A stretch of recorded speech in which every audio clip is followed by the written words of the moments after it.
할렐루야. 감사로 여는 하루, 달라스 새빛연합감리교회의 김형남 목사입니다.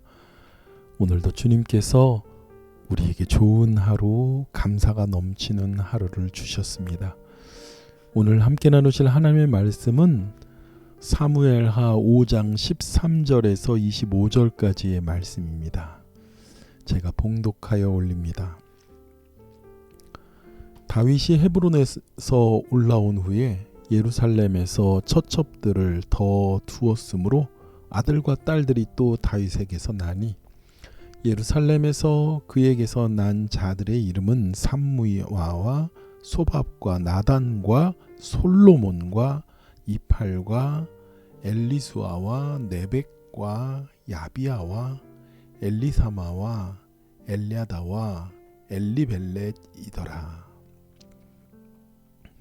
이스라엘이 다윗에게 기름을 부어 왕으로 삼았다 함을 블레셋 사람들이 듣고 블레셋 사람들이 다윗을 찾으러 다 올라오매 다윗이 듣고 요새로 나아가니라. 블레셋 사람들이 이미 이르러 르비딤 골짜기에 가득한지라. 다윗이 여호와께 여쭈어 이르되 내가 블레셋 사람에게로 올라가리이까 여호와께서 그들을 내 손에 넘기시겠나이까 하니 여호와께서 다윗에게 말씀하시되 올라가라. 내가 반드시 블레셋 사람을 내 손에 넘기리라 하신지라. 다윗이 바알 브라심에 이르러 거기서 그들을 치고 다윗이 말하되 여호와께서 물을 흩음같이 내 앞에서 내 대적을 흩으셨다 하므로 그곳 이름을 바알 브라심이라 부르니라. 거기서 블레셋 사람들이 그들의 우상을 버렸으므로 다윗과 그 부하들이 치우니라. 블레셋 사람들이 다시 올라와서 르비딤 골짜기에 가득한지라. 다윗이 여호와께 여쭈니 이르시되 올라가지 말고 그들을 뒤로 돌아서 뽕나무 숲을 맞은편에서 그들을 기습하되 뽕나무 꼭대기에서 걸음 걷는 소리가 들리거든 곧 공격하라. 그때 여호와가 너보다 앞서 나아가서 블레셋 군대를 치리라 하신지라. 이에 다윗이 여호와의 명령대로 행하여 블레셋 사람을 쳐서 게바에서 게셀까지 이르니라. 아멘. 아멘. 드디어 사무엘하 5장에는요 이스라엘의 모든 지파와 장로들이 모여서 다윗을 이스라엘의 왕으로 세웁니다. 다윗은 전쟁을 통하여서 자신이 왕이 된 것이 아니고요. 이스라엘의 모든 장로들과 모든 지파들이 그를 왕으로 추대하고 기꺼이 세우지요. 그래서 3절에 내가 나의 왕 이스라엘의 목자가 될 것이며 내가 이스라엘의 통치자가 될 것이다 라는 이 말씀을 하나님께서 성취하심을 그에게 보여주고 있습니다. 그는 유다에서 7년 6개월 동안 그리고 30살이 되던 해에 이스라엘의 명실상부한 왕이 되는 거죠. 그리고 40년 동안 이스라엘을 다스립니다. 이스라엘을 다스린 40년 그에게는 하나님께서 그와 어떻게 동행하셨는지를 이제부터 우리가 사무엘하를 통하여 만날 수 있는 것입니다. 이스라엘에 이 다윗이 왕이 됐다라는 그런 소식이 퍼지고 나서부터 이 다윗은요 이스라엘에 잔존하고 있는 남아있는 이스라엘을 고통스럽게 하는 그런 족속들을 이제 싸워 이겨 나갑니다. 그 중에 여부스 사람들이 있었는데 여부스 사람들은요 다윗 이 이스라엘 안에서도 굉장히 높은 그런 지역 그리고 그 산성과 요새는 우리 시온 산성이라고 말하고 있는데 점령하기가 참 쉽지 않은 곳입니다. 그래서 여부스 사람들이 우리는 맹인이나 다리 저는 사람들도 다윗과 싸우면 이긴다. 그 정도로 이렇게 조롱하고 그런 속담이 생길 정도로 그랬습니다. 그러나 다윗은 그들을 능히 쳐서 이깁니다. 그리고서 그 성을 점령하고 다윗성이라고 이름을 하죠. 그리고 성경은 이렇게 말합니다. 만군의 주 하나님이 다윗과 함께 하심으로 다윗이 점점 강대해졌다고 말씀해요. 다윗은요 정말 강대해집니다. 그래서 두로왕 히람은요 다윗에게 사절단을 보내서 백향목과 목수와 석수를 보내서 다윗의 궁궐을 지어주게 될 정도였어요. 그리고 다윗은 헤브론에 있을 때에도 많은 자식을 낳았지만 이곳 예루살렘에 와서 또 그는 더 많은 후궁과 아내들을 맞아들이고 자녀들을 낳았습니다. 그런데 우리가 여기서 눈여겨볼 사람이 하나 있어요. 그 많은 자손들의 이름 중에서 솔로몬이 나옵니다. 솔로몬 빼고 나머지 자녀들에 대해서 여러분 들어본 적이 있습니까? 나머지 다윗 왕의 자녀들은 기억을 못해요. 우리가 2장에서 보았었던 다윗의 자녀들, 헤브론에서 나왔던 그 자녀들 중에는요 참 가슴 아픈 자녀들이 많습니다. 이름 중에요. 여러분들이 알고 있는 것처럼 바로 그 자녀들이 서로 죽이고 그리고 아버지의 왕좌를 위협하고 그리고 정말 다윗의 왕국이 그리고 다윗에게는 그 자녀들로 인하여 가슴 아프고 정말 그런 고통스러운 일들을 갖게 되죠. 차라리 그 자녀들의 이름이 이렇게 나타내지고 보이는 것보다는 다윗의 자녀 중에는요 다윗을 영화롭게 한 자녀들이 그닥 없습니다. 그냥 유일하게 왕을 세운 이제 솔로몬이 여기에 나오는 것이지요. 분명히 기억해야 될 것은요 다윗은 이때 예루살렘에 와서 정말 그는 승승장구했습니다. 그의 왕국이 강성해졌다고 오늘 말하고 있습니다. 그런데 그의 후궁과 아내들은 어디서 난 사람들일까요? 다윗은 모든 전쟁에서 능히 싸워 이기도록 하나님이 함께 해주셨지만 그의 후궁과 아내들 가운데에서는 적들의 나라들과 정략적으로 결혼한 자들도 있었습니다. 다윗에게 정략적인 결혼이 필요했을까요? 사실 다윗은요 오늘 17절 이하의 말씀을 보면은요 그의 모든 전쟁에서 아버지 하나님께 여쭙고 아뢰는 사람이었습니다. 다윗이 왕이 되고 강성해졌다는 소문이 나자 블레셋 사람들이 다윗을 쳐들어옵니다.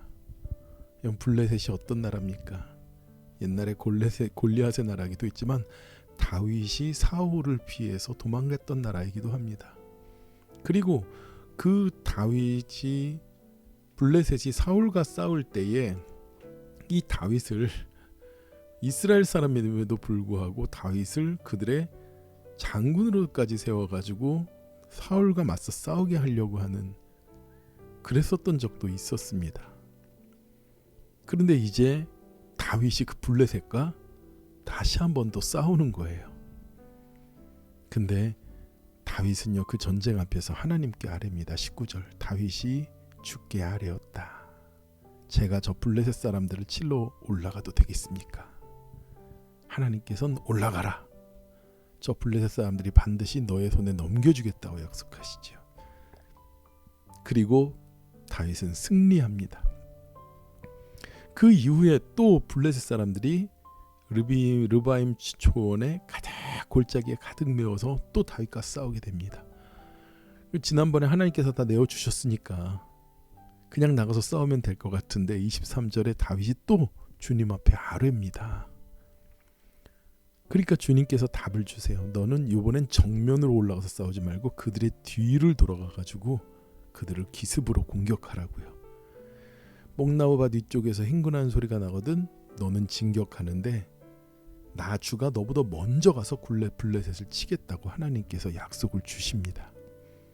그리고 다윗은 블레셋을 무찌르는 큰 승리를 거두죠.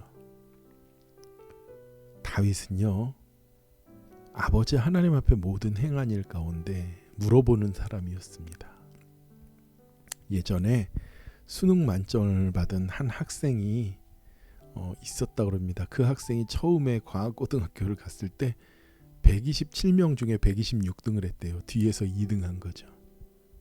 그런데 이 친구가 마지막에 대학 입시를 보는 수능에서는요, 만점 전부 다 맞는 친구가 된 거예요. 어떻게 그러냐? 그러니까 자기는 공부를 즐겁고 재미있게 하기를 원한대요.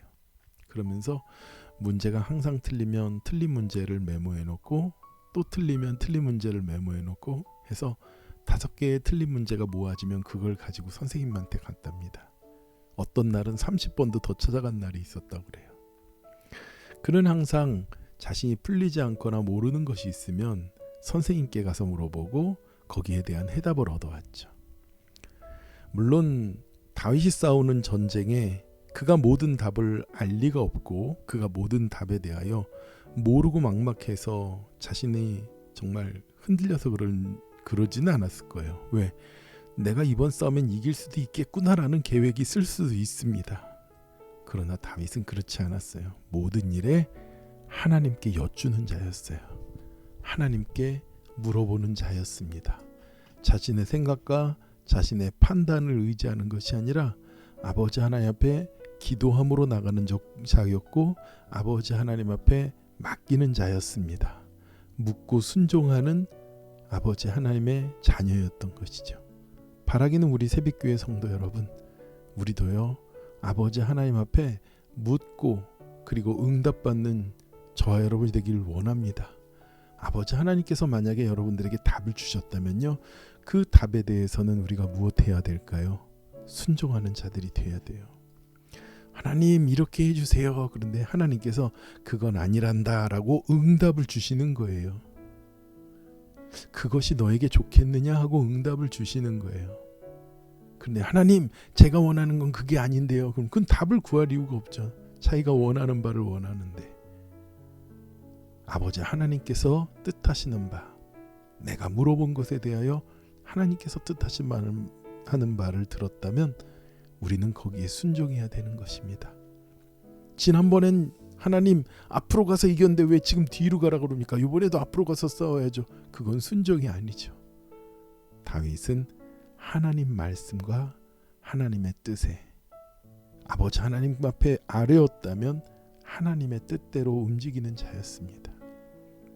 그러나 오늘 우리가 앞에서 읽은 13절에 있는 말씀처럼 다윗은 서서히 아버지 하나님의 거룩한 뜻을 의지하고 나가는 것과 멀어지기 시작합니다.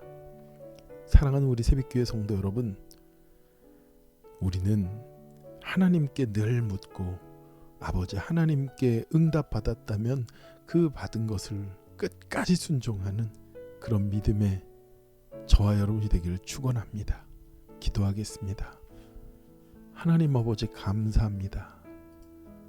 하나님, 다윗이 평안했을 때에도 그를 쳐들어오는 블레셋이 있었고 그를 넘어뜨리려 하는 여부스 사람들이 있었지만 그는 아버지 하나님께 늘 아뢰고 아버지 하나님의 말씀하신 뜻대로 순종하며 행하였습니다. 우리 또한 세상에 우리를 넘어뜨리려는 영적인 블레셋과 그리고 우리를 조롱하는 영적인 여부스가 있을지라도 하나님께 여쭈고 아버지 하나님께서 주신 그 응답을 믿으며 순종하며 가는 우리들이 되도록 아버지 하나님 우리에게 믿음을 주시옵소서. 아버지 하나님, 오늘 깨달은 말씀을 통하여 순종하는 하루가 되도록 축복하여 주시옵소서. 감사드리며 예수님의 거룩하신 이름으로 기도드렸습니다. 아멘. 아버지 하나님께 여쭙시다. 내 뜻과 내 생각이 아니라 아버지 하나님께 늘 여쭙고 물어보아서 주님의 뜻을 알게 된다면 순종하며 걸어가는 저가 여러분이 되길 축원합니다. 함께 기도하겠습니다.